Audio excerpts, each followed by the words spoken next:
आज वज़ीर कानून आज़म नज़ीर तारड़ ने 27th कॉन्स्टिट्यूशनल अमेंडमेंट का जो बिल है वो नेशनल असम्बली में टेबल कर दिया। कल हमने देखा था कि सेनेट में 64 वोटों की कसरत राय से 27वीं आईनी तरमीम वहाँ से पास हो चुकी है, जिसमें PTI के सेनेटर सैफुल्ला अबड़ो और JUI के सेनेटर अहमद खान, जिन्हें आज पार्टी ने निकाल भी दिए, उन्होंने हुकूमत के फेवर में वोट किया।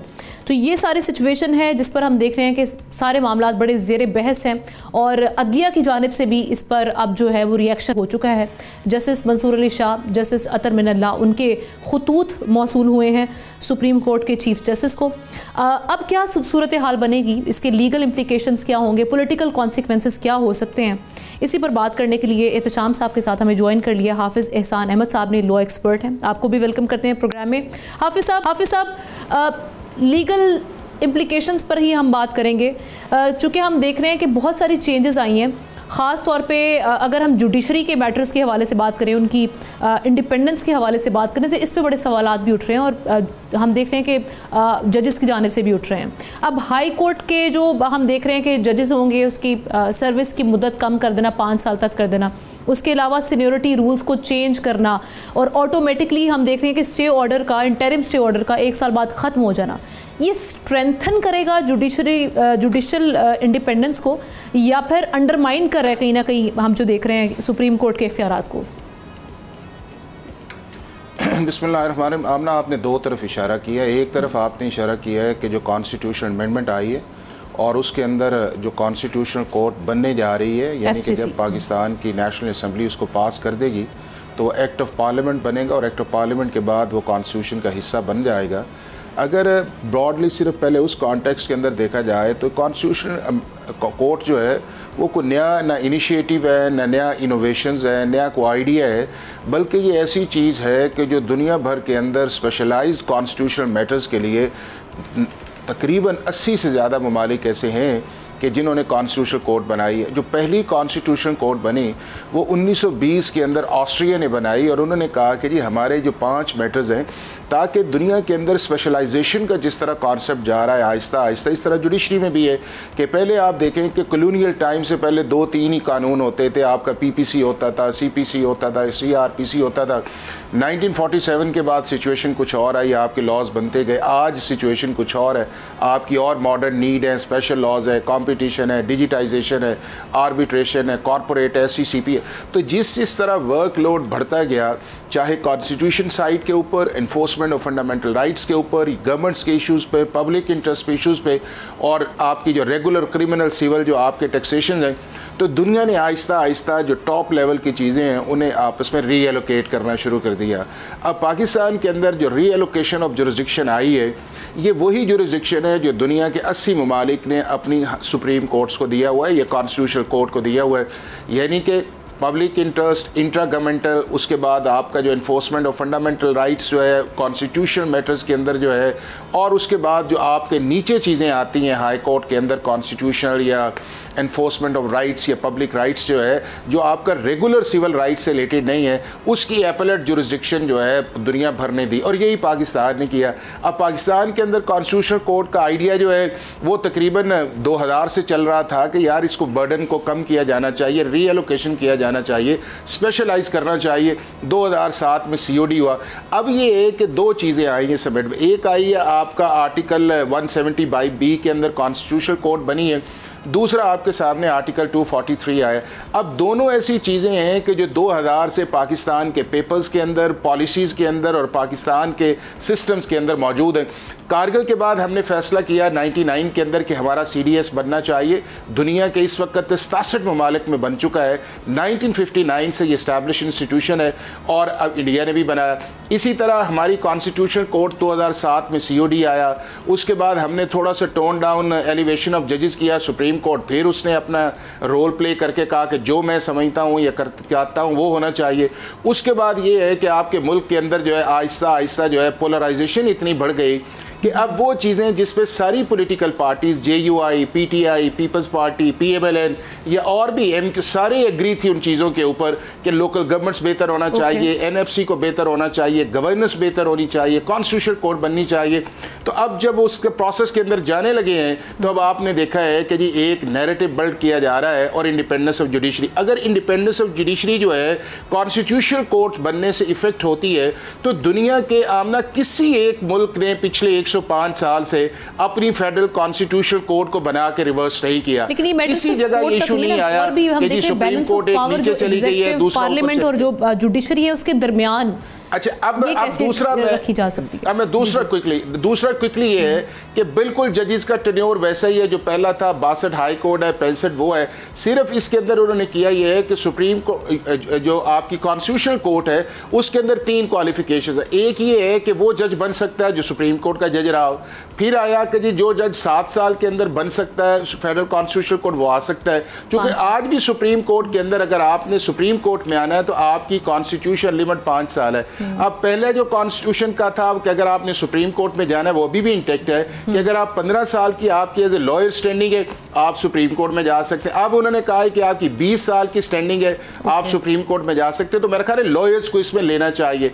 दूसरा उसके अंदर ये है कि जी basic structure of the constitution के खिलाफ है। भी बेसिक स्ट्रक्चर तो कब हो कि जब एग्जीक्यूटिव ने जो है वो अपना रोल इस तरह प्ले किया हो कि सुप्रीम कोर्ट के फंक्शंस जो है उन्हें कम कर दिया हो। अब सुप्रीम कोर्ट के एपेलेट जुरिसडिक्शन इंटैक्ट है जिस तरह दुनिया भर के अंदर है। ये हो नहीं सकता कि पैरेलल आप एक ही चीज की 2 जुरिसडिक्शन को दो।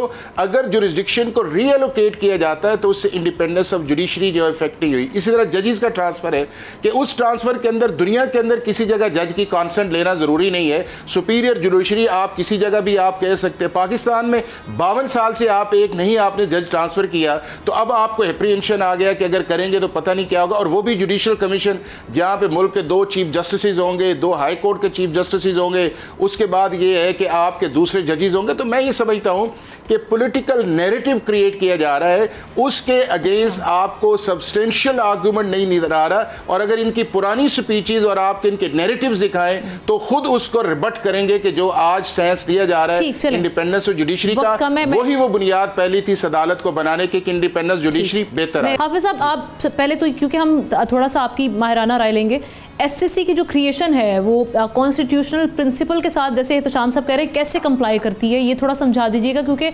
सुप्रीम कोर्ट के जो इख्तियारात हैं आपने समझते कि उनसे तकरार का बायस बन सकती है ये?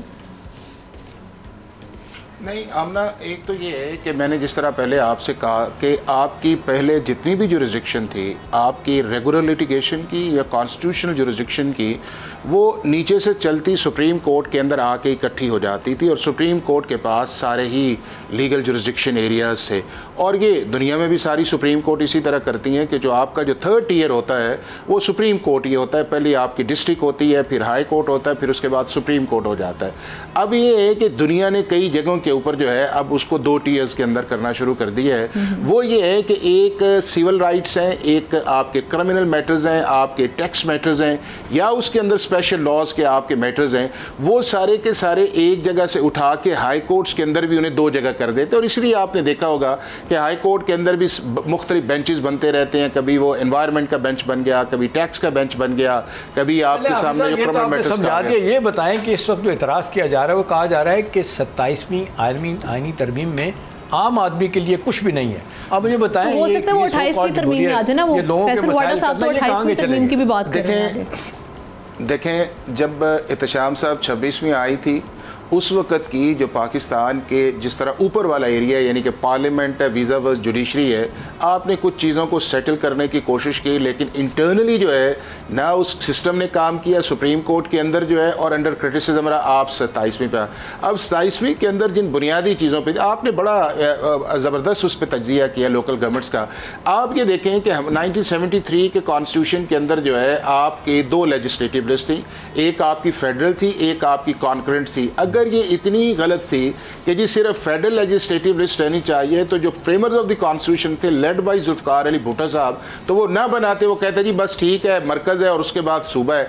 2010 के अंदर जो है हमने अब साहब इतराज तो तब हुआ जब कॉन्क्रीट लिस्ट को जब खत्म कर दिया, वही मैंने कहा ना कि 2010 के अंदर हमने कॉन्करेंट लिस्ट खत्म कर दी, और जब हमने खत्म की तो हमने कहा जी कि सेंटर सारे पार दे। अब एहतशाम साहब दुनिया का कोई एक कॉन्स्टिट्यूशन आपको नजर नहीं आता कि कहीं कि जी जो आपका NFC है यानी कि resources of allocation of funds है है वो जब एक दफ़ा कैप कर दी जाए तो उससे कम नहीं हो सकता, वो ज़्यादा कम हो सकता है कि जितना आपका केक है, जितनी आपकी रिस्पॉन्सिबिलिटीज़ हैं, जितनी आपकी नेसेसिटीज़ हैं।